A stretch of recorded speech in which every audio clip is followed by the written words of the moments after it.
Orta Doğu'nun karmaşık dengeleri içinde öne çıkan gruplardan biri Yemen'de ortaya çıkan Husiler ya da resmi adıyla En-Nusrullah Hareketi. Onların hikayesi sadece Yemen'in iç siyasetinde değil, bölgesel ve küresel çalışmalarda da belirleyici bir rol oynuyor. Husiler kimdir sorusu aslında Orta Doğu'da güç dengeleri nasıl şekillendi sorusunun da bir parçası. 1990'lı yıllarda Yemen'in kuzeyindeki Sada bölgesinde ortaya çıkan bu hareket, başlangıçta kültürel ve dini kimliğini koruma amacıyla sahneye çıktı. Ancak kısa sürede politik ve askeri güç haline geldi. Bugün Yemen'in başkentinden Kızıldeniz kıyılarına, hatta İsrail'e uzanan çatışmalardan onların adını duymak mümkün. Video içerisinde Husilerin doğuşundan küresel dengelere kadar her noktaya değinmeye çalışacağız.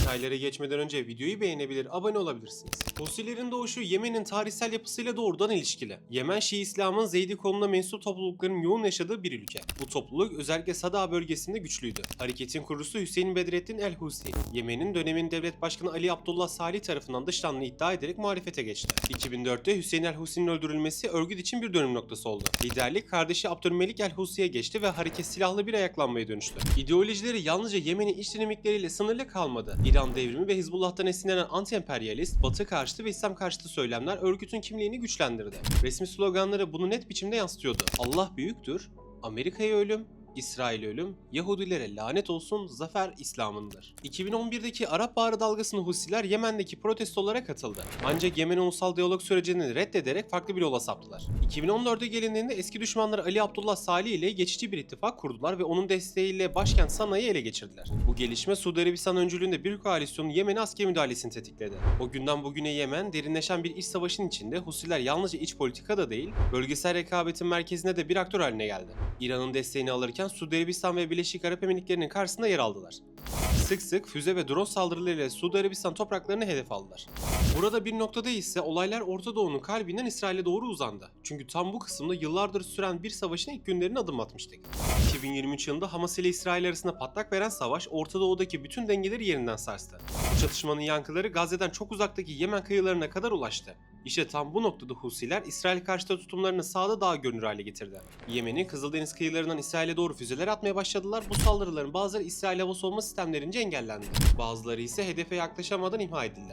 Ancak asıl dikkat çeken deniz ticaretine yönelik hamleleri oldu. 31 Ekim 2023'te Husiler İsrail ile bağlantılı olduklarını öne sürdükleri ticari gemilere saldırılar düzenlemeye başladı. Bu noktada değinmemiz gereken bir noktada dünya ticaretinin önemli bir merkezine gelmemiz lazım. Kızıldeniz, Süveyş kanalının üzerinden dünya ticaretinin yaklaşık %12'sini barındıran bir hat.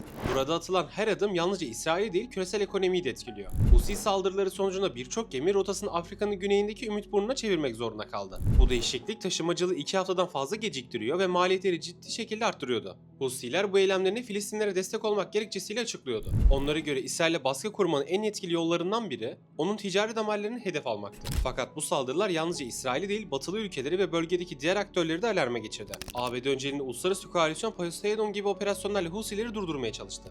Bu noktada Husiler yerel bir direniş örgütünden çıkıp küresel ticaret yollarını tehdit eden uluslararası bir aktöre dönüşmüştü. Bu durum hareketin tarihindeki zirve anlarından biri olarak görülebilir. Yemen iç savaşındaki güç mücadelesini çoktan aşmış, artık İsrail ve Batı ile doğrudan karşı karşıya gelmişlerdi.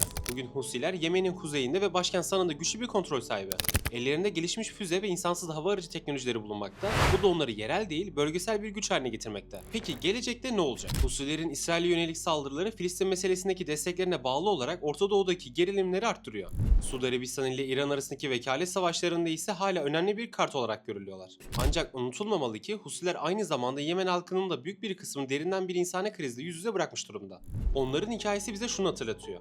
Orta Doğu'da hiçbir grup yalnızca bir ülkenin sınırları içinde kalmaz. Husiler Sada'nın dağlarından çıkıp İsrail'e kadar ulaşan bir etki alanını kurarak bunun en güncel örneğini sergiliyor. Ve belki de sorulması gereken soru şudur. Bir gün barış sağlandığında Husiler hala bölgesel bir güç olarak varlıklarını sürdürecek mi? Yoksa tarihin fırtınalı sayfalarında bir başka silahlı hareket olarak mı kalacaklar? Husilere benzer bir başka oluşum olan Boko Haram grubunu anlattığımız videoya kartlardan veya açıklama kısmındaki linklerden ulaşabilirsiniz. Sonraki videoda görüşmek üzere.